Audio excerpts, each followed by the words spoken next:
Today on Wrestling with Cards, it's WWF 1994 Action-Packed Wrestling Card Series Part 2.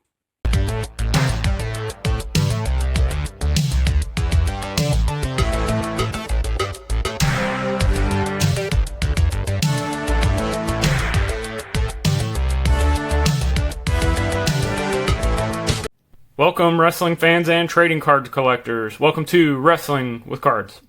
I'm your host, Zhan Morning. You can check out all my social media information and links to eBay store, Mercari, all that good stuff below. Today, we're looking at part 2 of the 1994 WWF Action-Packed Wrestling Card set. Before we do that, we got to check out what's on the table. That's what we do. Looking at this awesome Paul Heyman on-card auto. It's not numbered, but still cool. 2015 Undisputed set. I don't see a lot of Paul Heyman on-card autos in the sets. You see a lot of people that say they've got them autographed in person on eBay. It's always kind of questionable whether those are legit, but I wanted to get this because I was such a huge ECW fan. I like him as a manager too, especially in WCW. I like his current stuff as well with Brock, but I was a huge ECW fan. He's the one that started it. I don't see a lot of these. It seemed like a no-brainer. Got that for a good deal. Next up, the Express Lane 2018-19 Optic LeBron Green, numbered to, I can get that to focus, 53 out of 149. Very cool card. This has gone up in value a lot since I bought it. I bought this in a lot of LeBron cards. I think it was like 3 or 4 cards for $18. This is worth well more than that. I really like the green. I know this is an insert, and some of the inserts aren't as sought after, but all the LeBron stuff shooting up, so it's awesome. This is kind of a random one. This is a 2018 Pokemon Sun and Moon. I guess it's a trophy card. It has a League Challenge 3rd place. I'm not as versed in Pokemon. I'm learning. I always like to try and learn more about these, but I saw this at a PSA 8. This seemed like really a no-brainer purchase because you can buy common cards out of packs, so you can buy them on eBay. People are selling, they're a lot more liquid. This seemed a lot more rare, and it may not grow a ton in value, but considering it was somewhat of a trophy card, I figured I'd take a chance. So as I said earlier, today's video is about the 1994 WWF Action-Packed Wrestling Cards series. This is part 2. I'm going to start off with card number 6, Ludwig Borga. Yeah, he sounds kind of like that, I guess. I don't know. He looks like a tough guy. He is a tough guy. This is considered his rookie card, I guess. He's got a couple of 1993 Merlin stickers, but this is considered, I believe, the first card, so we're going to call this the rookie card. I always like this guy because he seemed like a legitimate tough guy, which those, to me, are more valuable in pro wrestling. You need a little bit of everything. You know, it's like ice cream, different flavors in wrestling. People like different things. I love the general tough guys, Brock being the most notable modern one, and because they just bring more of a realism to it.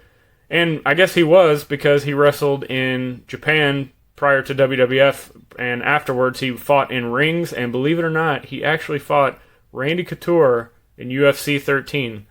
So this may be the first guy to do pro boxing, pro wrestling, and MMA on all high platforms. Something I'm going to start doing in this video series is reading the back of these, because sometimes they're hilarious and sometimes they can bring more facts to you, especially if you're just listening to this audio in the background, which a lot of people do with YouTube videos, which is cool. Sort of like podcasts, but you can double it up in this format. Ludwig Borga is a man who broke the World Wrestling Federation unbeaten streak of Native American Tatanka, which I always love Tatanka. We'll get to him in another part. Weighing 300 pounds, his brute from Helsinki, Finland, loves to put down America and Americans. America, he snorts, is crumbling and Americans are weak. I prove it in the ring. Observers ask why Borga takes home an American paycheck if he despises America so much. That's a question Borga refuses to answer. He refuses to answer it because wrestling's a work. Next up, Sexy Boy, Shawn Michaels, card number 7. Classic pose, classic outfit.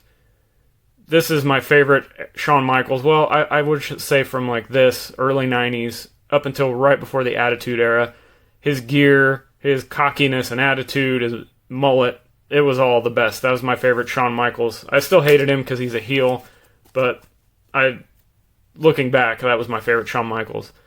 Speaking of handsome, egotistical, Shawn Michaels uses blazing aerial tactics as well as every cheap shot in the book to win a match. He has twice held the World Wrestling Federation Intercontinental title, but his cockiness could prove to be his downfall. During the summer of 1983, he was stripped of his second title by World Wrestling Federation President Jack Tunney for snubbing the competition. He was furious. "Jack Tunney," he fumed, "you knew nobody could beat me, so you bent the rules to take it away my title, and I'm going to get it back." Well, he's a Hall of Famer, so he went to get a lot of titles back. Next up, card number 8, Yokozuna. Banzai! Look at that. You want that dropping on your head? I don't think so. Oh, wrestling's fake. They're not really doing it. Well, do you want to take that chance? I don't.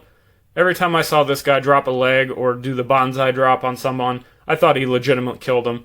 You can look up YouTube videos. There's a lot out there of him like landing on enhancement talent and jobbers, and I kind of wonder what the statistics are for him legitimately hurting people by doing that.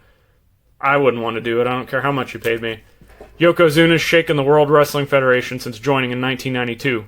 Oh, speaking of that, I thought this was his rookie card, but I guess he has like a 93 Merlin card that's a little harder to find.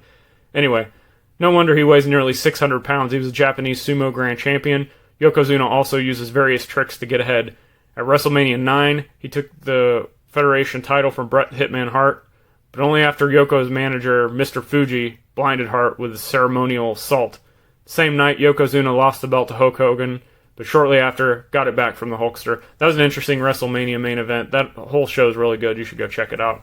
Especially if you have the WWE Network. $9.99 a month. Woo! Next up, Head Shrinkers. I really liked this tag team when I was a kid. I know they were heels, but they look like menacing heels, like they're supposed to, I guess. Hindsight, I just thought they were okay. This is a really cool shot, though. They look pretty intimidating. Again, I would not want to mess with them. Wrestling's fake. Well, I still don't want to mess with these guys. They were also known as the Samoan SWAT team in World Class and WCW before coming to WWF. And many know Samu, not as famous in the singles competition, but this guy right here, Fatu, most people that know wrestling know this guy later on. He would be known well more as Rikishi. Samu and Fatu, 566-pound head shrinkers from Samoa, bring jungle ferocity to the World Wrestling Federation. They represent pure savagery. Well, I don't know how well that comes across in 2020. Battering and tearing their opponents with raw jungle instinct.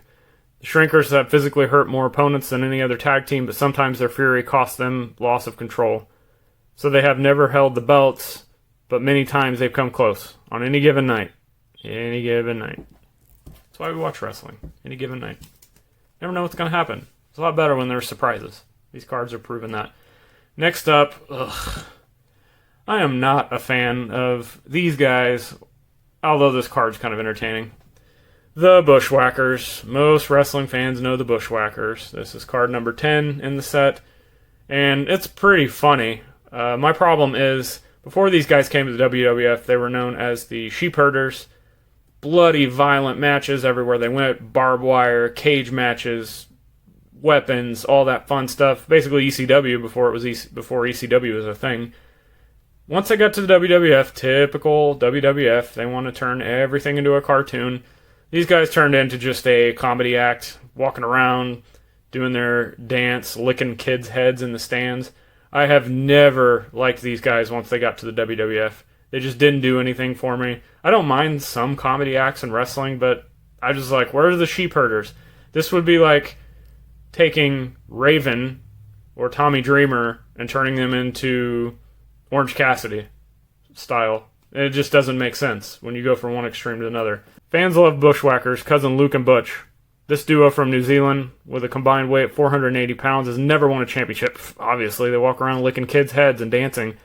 In fact, they've never even been considered the World Wrestling Federation tag team contenders. Well, then why keep... Sometimes in kayfabe world, wrestling doesn't make sense. Both their behavior and their wrestling tactics are unorthodox and delightfully so. One example is their uniquely devastating weapon, the sardine breath. And there you go. That tells you everything you need to know about the Bushwhackers and why they sucked once they got to WWF. you enjoyed this video today, check out the links below to all my social media accounts, as well as links to my eBay store, Mercari, and check out my card storefront. Make sure you hit the subscribe and hit the bell icon if you like today's video and you want to check out more videos. That way you never miss one. Until next time, see ya, wrestling fans.